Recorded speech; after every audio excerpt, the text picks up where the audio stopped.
आज की कहानी है कौन था सबसे बड़ा रणनीतिकार।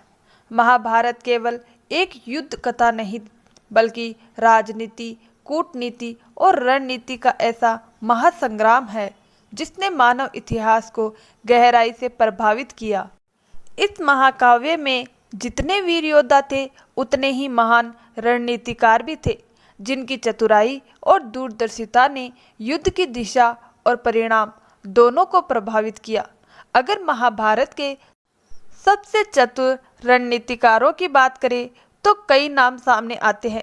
उनमें सबसे पहले आती है महारानी कुंती, जिनकी दूरदर्शिता और चतुराई ने पांडवों को हर संकट से पार करवाया।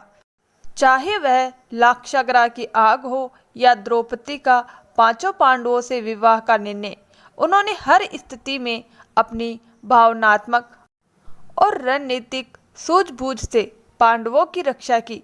दूसरी ओर महारानी द्रौपदी भी कम नहीं थी।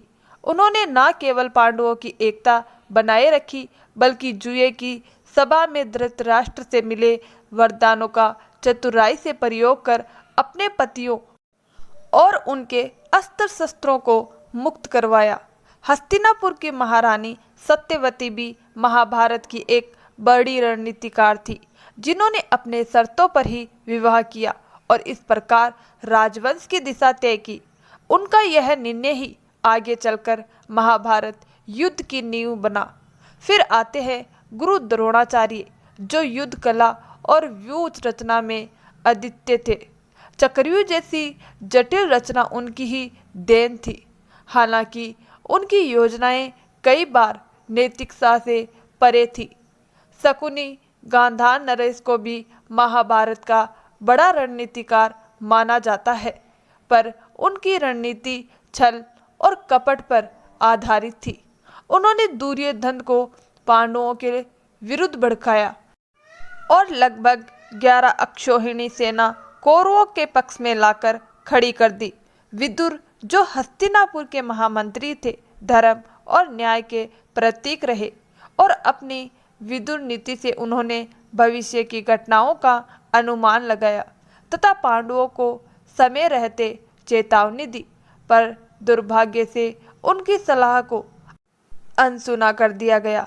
भीष्म पितामह अपनी उम्र और अनुभव के कारण एक महान रणनीतिकार थे। उनकी राजनीति और युद्ध नीति का ज्ञान अतुलनीय था। वे धर्म के पक्षधर थे लेकिन कौरवों की ओर से बंधे हुए थे। अर्जुन को महाभारत का सबसे बुद्धिमान धनुधर और रणनीतिकार माना जाता है। उनकी बुद्धि और धैर्य ने उन्हें हर कठिनाइयों से उबारा।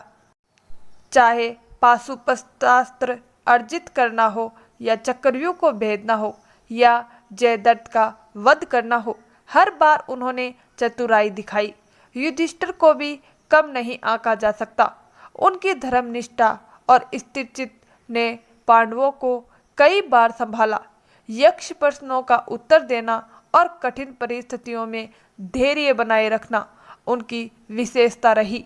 लेकिन अगर महाभारत के सबसे बड़े और परम रणनीतिकार की बात करें तो वह केवल भगवान श्री कृष्ण ही थे।